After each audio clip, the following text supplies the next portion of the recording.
Uno de los libros más intrigantes de la Biblia es el de Daniel, dividido entre relatos históricos y proféticos. El libro presenta personajes y reinos importantes del antiguo Cercano Oriente. Pero, ¿quién fue este profeta? ¿Cuáles son los reyes presentados en este libro? ¿Hay por acaso evidencia que compruebe la existencia de estos monarcas y de la veracidad de los escritos de Daniel? En búsqueda de respuestas, aquí comienza Evidencias.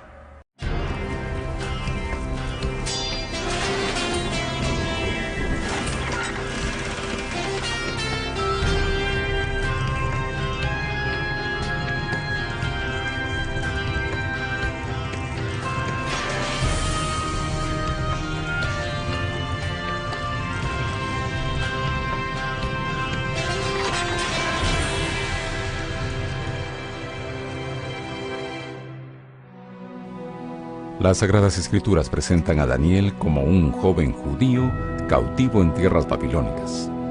Pero ¿quién fue él y cómo llegó hasta Babilonia?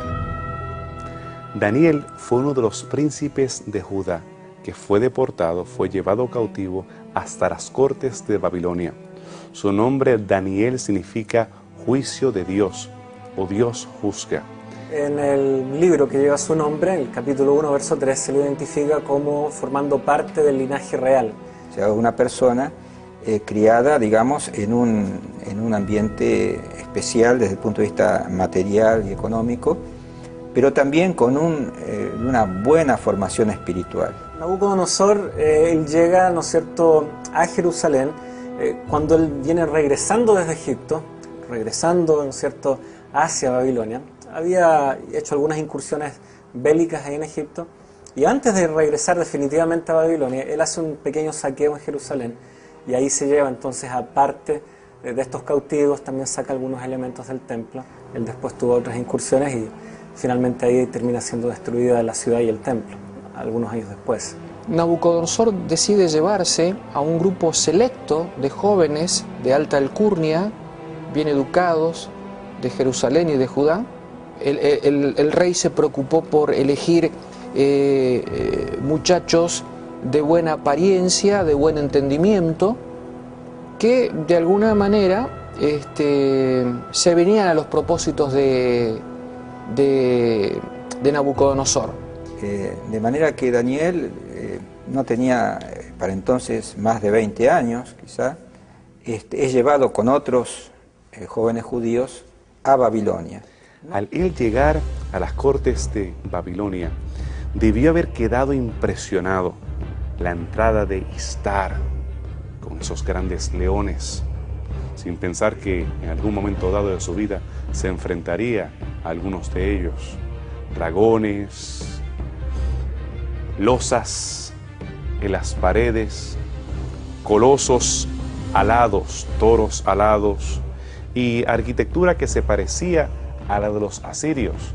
Cuando él entra a esta casa del saber donde hay escribas que se preparaban en el cuneiforme y en otras lenguas, el arameo, que se convirtió en la lengua principal de ese momento dado, y desde antes, desde el tiempo de los asirios, él quedó impresionado porque allí lo había llevado Dios con un propósito que él jamás se había imaginado. Con el pasar de los años, Daniel comienza a desarrollar un papel importante en la política del Imperio Babilónico. ¿Cuáles fueron los hechos que hicieron de este joven cautivo un asistente del rey? Daniel, al igual que otros jóvenes élite de los diferentes reinos que habían sido conquistados por los neobabilonios, fue llevado a la escuela para aprender las artes de la astrología, para aprender el lenguaje, para aprender el cuneiforme. Nos dice el relato bíblico que en el primer tiempo Daniel y tres amigos que se nombran, todos por nombre, decidieron ser fieles a Dios en todo, inclusive en la alimentación, en cosas que tenían que ver con su, digamos, desarrollo intelectual y su desarrollo académico. Él, en primer lugar, estaba siendo fiel Él no estaba participando de la mesa del rey. La mesa del rey era más que comer cerdo o cualquiera de los alimentos que estaban prohibidos para los judíos. Implicaba participar de comida ofrecida a los ídolos, la cual él se negó a participar. Durante unos 3 años aproximadamente, ellos, Daniel y sus amigos y muchos otros, estuvieron en la ciudad de Babilonia, estudiando en la universidad, y cuando terminó este periodo de preparación, de formación, rindieron el examen final, y dice la Biblia que tuvieron las notas más altas, muy superiores a cualquier otro joven que había hecho con ellos ese curso intensivo. Por lo tanto, el rey Nabucodonosor decidió emplearlos a ellos allí mismo en Babilonia. Así que tendríamos que entender de que Daniel en realidad cumplió una función más bien política, de estadista. Él trabajaba en la corte, era un asesor del rey en cuanto a lo que los reyes en la antigüedad usaban de tener muchos sabios, adivinos que lo asesoraban. Pero bueno, Daniel estaría en la categoría de los sabios. Además de esto, que es un aspecto netamente político, hay un servicio que Daniel está prestando a Dios. Daniel se transforma en un misionero en Babilonia. Es interesante observar que en ese periodo hay 3 profetas que están actuando simultáneamente. Jeremías actúa allí en lo que quedaría después del sitio de Nabucodonosor en Judá. Ezequiel, el profeta Ezequiel, queda con los cautivos fuera de Babilonia, y Daniel es el cautivo entrenado para relaciones diplomáticas dentro de Babilonia. O sea, Daniel era un misionero de Dios en las mismas entrañas del imperio neobabilónico, colocado en la corte del rey Nabucodonosor. Más adelante, cuando el rey Nabucodonosor, él está turbado porque no recuerda ni siquiera el sueño que había tenido, es Daniel, juntamente con sus amigos, quien le descifra el sueño, le recuerda el sueño y le dice su significado. Daniel fue muy gravitante, dio consejos muy oportunos al rey, lo confrontó varias veces con Dios. A través de su ministerio también él le salvó la vida a varios de sus colegas. Más adelante, aparentemente Daniel no es consultado durante el reino de Nabonido, y Belsasar apenas recordaba a este anciano del cual le habían hablado, del cual había un recuerdo que había venido, había llegado hasta Babilonia juntamente con los cautivos. Y cuando se escribe en la pared, entonces es que se llama a Daniel nuevamente, y él entra a tener un papel estelar en la historia de Babilonia, ahora en el ocaso de aquel gran reino. El imperio neobabilónico se destaca en la historia por un gran poder y por la belleza de su capital. ¿Cómo era la ciudad de Babilonia y qué evidencias se encontraron en esta metrópoli? Babilonia fue una ciudad muy antigua. El registro bíblico indica que fue fundada por Nimrod, poco después del diluvio. La palabra Babilonia viene de una palabra acadia, que es Babilú, que significa puerta de Dios. Babilonia estaba situada en la zona conocida como Mesopotamia, o tierra entre ríos. Estaba entre el Tigris y el Éufrates, una ciudad que florecía y permitía que el río pasara a través de ella. Esta ciudad al principio era una ciudad grande, importante, pero con el tiempo fue creciendo. En tiempo de Nabucodonosor llegó a tener una extensión de 16 kilómetros de perímetro. Era una de las ciudades más grandes de la antigüedad.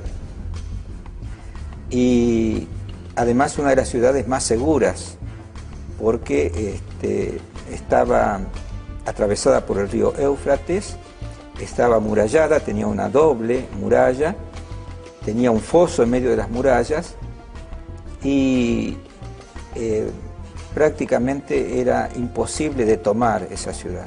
Babilonia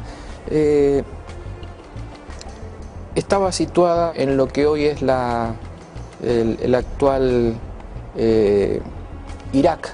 De hecho, las ruinas se pueden todavía ver en los suburbios de Bagdad.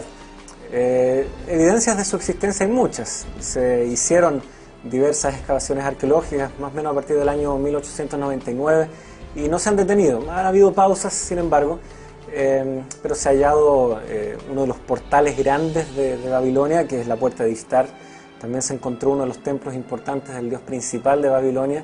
Hasta el día de hoy también, si uno va, uno ve que hay montículos que se llaman tel, en donde se nota que debajo hay estructuras hechas por el hombre, porque son muy rectos, muy cuadraditos. Muchos dicen, bueno, aquí están los muros, aquí hay una posible fortaleza, acá hay un templo. Gran parte se ha excavado, pero todavía falta. Ya hay registros antiquísimos de la existencia de Babilonia como ya ciudad importante, registros acádicos anteriores al segundo milenio antes de Cristo. Están los anales de Sargón, que mencionan especialmente a Babilonia. La ciudad de Ebla, en una ciudad descubierta allí en la década del 70 del siglo pasado, en Siria, menciona a Babilonia en una relación intercomercial entre las dos ciudades. También se encuentra mencionada en los registros asirios. O sea, hay una amplia documentación, no solo escrita, sino arqueológica, que muestran de la existencia de Babilonia, no solo de su existencia, sino de su importancia. Babilonia era una ciudad gravitante en los destinos de la historia de aquella época. De manera que Babilonia nos deja una información y un recuerdo de una enorme ciudad, pero que cayó en manos de sus enemigos porque evidentemente no estaba protegida por Dios y que de alguna manera también fue enemiga del pueblo de Dios.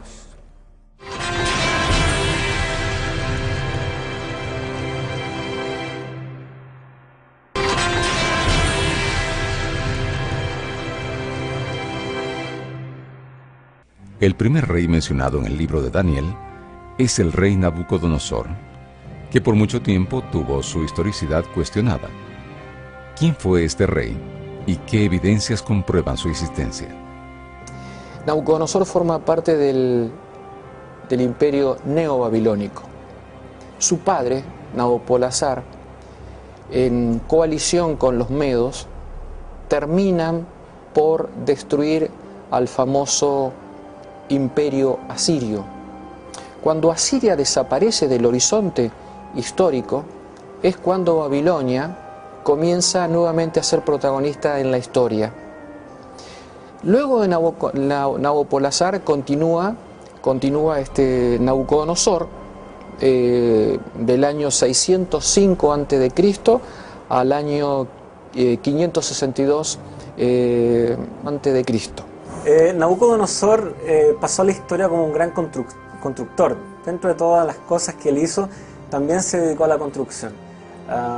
El libro de Daniel se hace alusión a eso. Él sale un día desde su balcón, él ve y empieza a enorgullecerse de la enorme y grandiosa ciudad que él ha construido. Él se encargó de remodelar y reestructurar a toda la ciudad de Babilonia, dotándola de nuevos templos, de nuevas murallas, nuevas calles y especialmente algo interesante que es considerada una de las 7 maravillas del mundo antiguo, que eran los jardines colgantes. Sencillamente realizaban torres superpuestas que luego él rodeaba con diversa cantidad de plantas, de arbustos, de flores, dado que la zona del Sinar, donde está Babilonia, es un poco agreste, un poco árida, pero él se las ingenió para traerle mucho verde a la ciudad. De hecho, esto lo transformó a la ciudad en una de las maravillas del mundo antiguo. Estos registros los tenemos a partir de Heródoto, un historiador griego que escribe acerca de esto. Los monarcas en esa época dejaban una impresión en los ladrillos y Nabucodonosor no fue distinto en esto.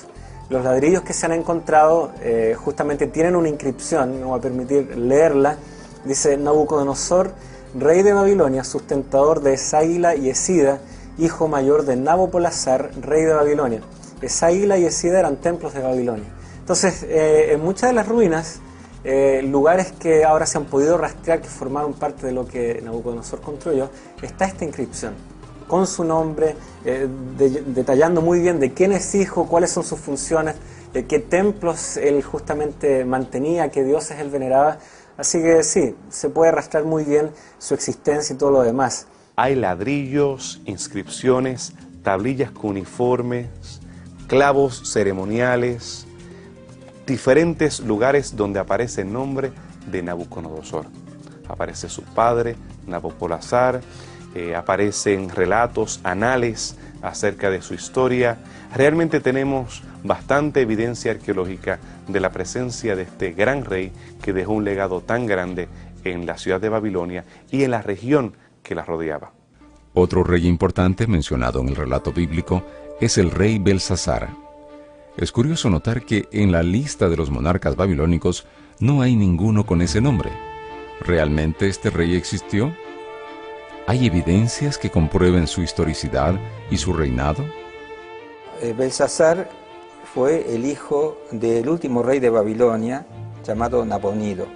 Hasta 1854 no había evidencia de su existencia, más allá de lo que decía la Biblia y el informe de Genofonte, un historiador griego. Para muchos críticos eso no bastaba.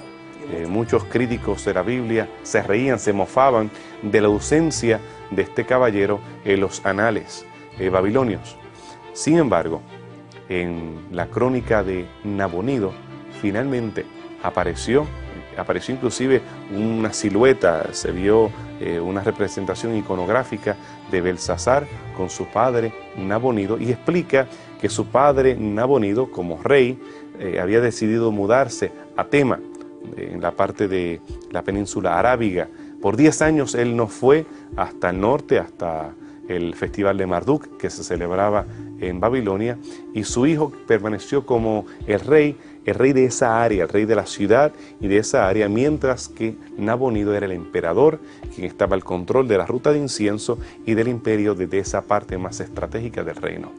Y también los registros indican de que Belsasar habría estado en el reinado 10 años antes de la caída de Babilonia. Y eso entonces apoya la afirmación de que él habría sido corregente con su padre.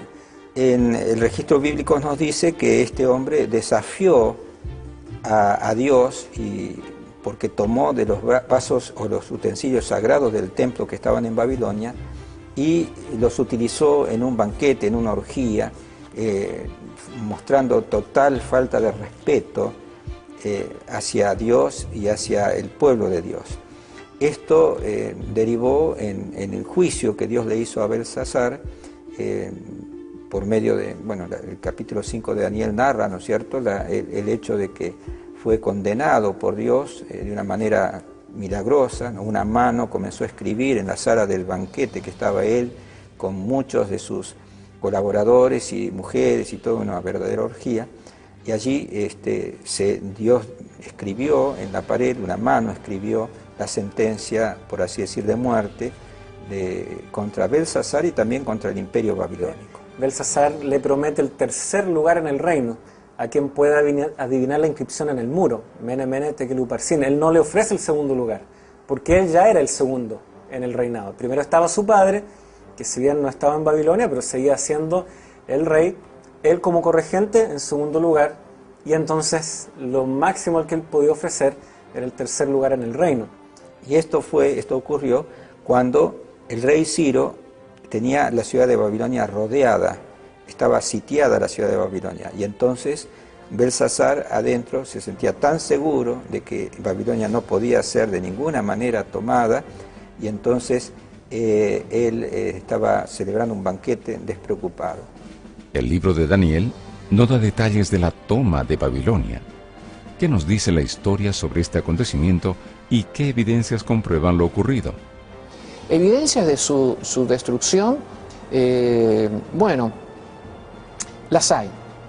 Arqueológicamente hay que tomar en cuenta el cilindro de Ciro, porque el que toma a Babilonia, el que termina con el imperio neobabilónico, es Ciro, el rey persa, que coaligado con los medos decide poner fin a el imperio neobabilónico.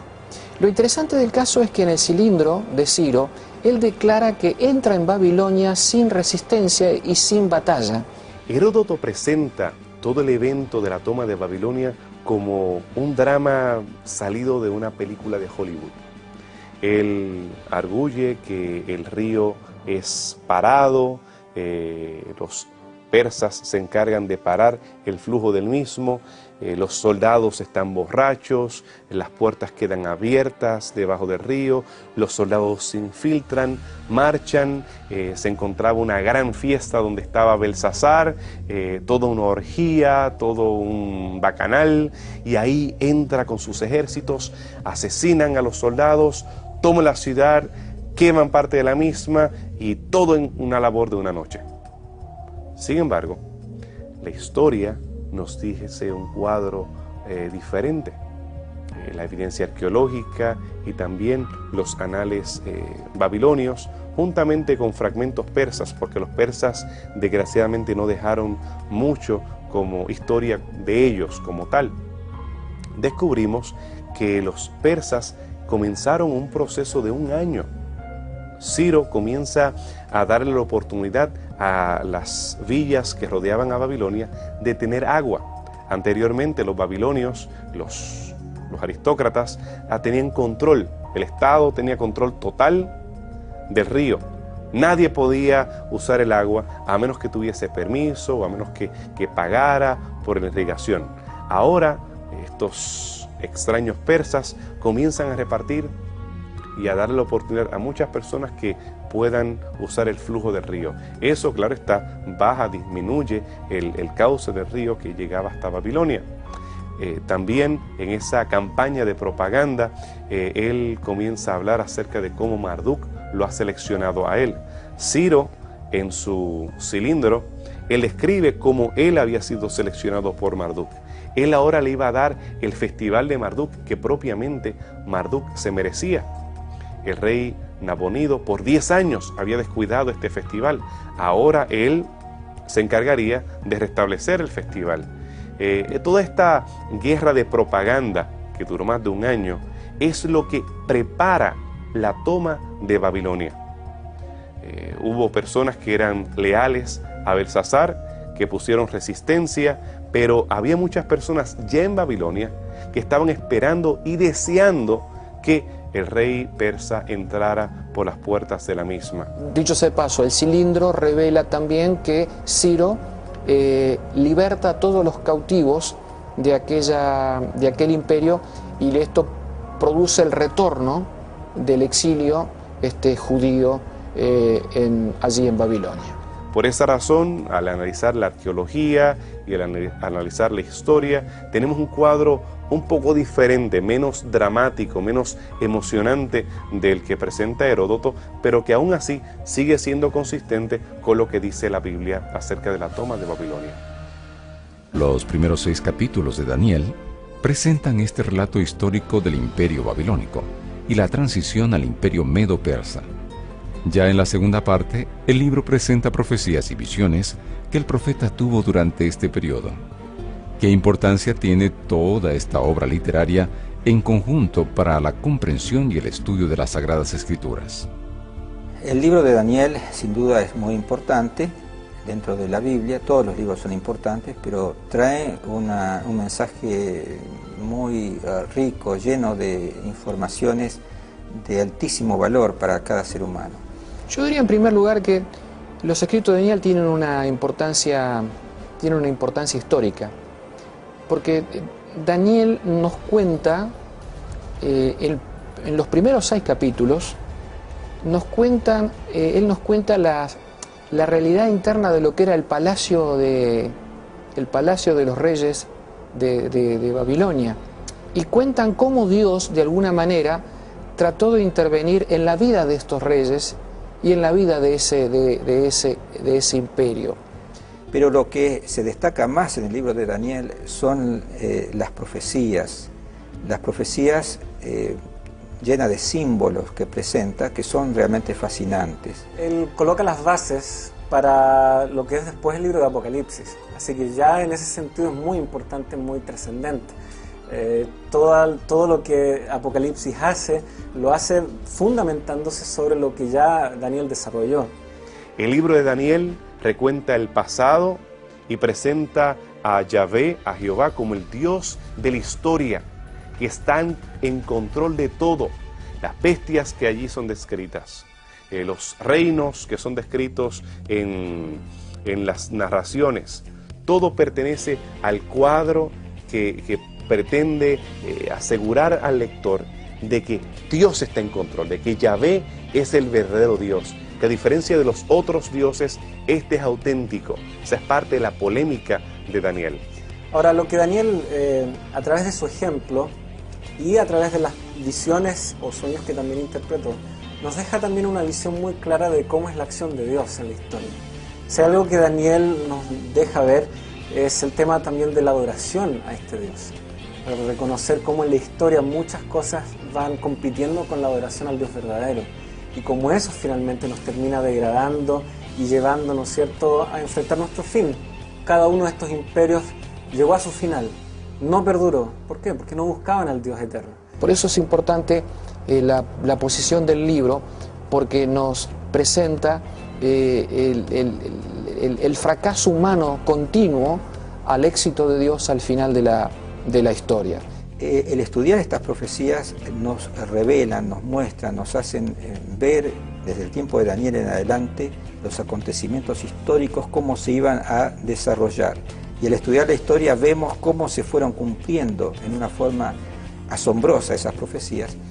Y lo notable también es que parte de esas profecías de Daniel están delante de nuestro, es decir, hacia el futuro. No todo se ha cumplido, se va a cumplir todavía algo, porque nos llevan hasta el mismo fin de los tiempos. Algunas personas han tratado de sugerir que Daniel es fruto de la época de los macabeos, el tiempo de Antíoco Epífanes. Estamos hablando de que apenas está en circulación un par de siglos antes de Cristo. Esa teoría fue desmentida especialmente después de descubrir los rollos del Mar Muerto, después del año 1947. La evidencia que tenemos entonces de Daniel es que era un libro venerado por los judíos, un libro antiguo y un libro que indudablemente tiene profecías que al cumplirse en tiempos futuros se convierten en base para aquellos que tienen fe en la Biblia como palabra de Dios.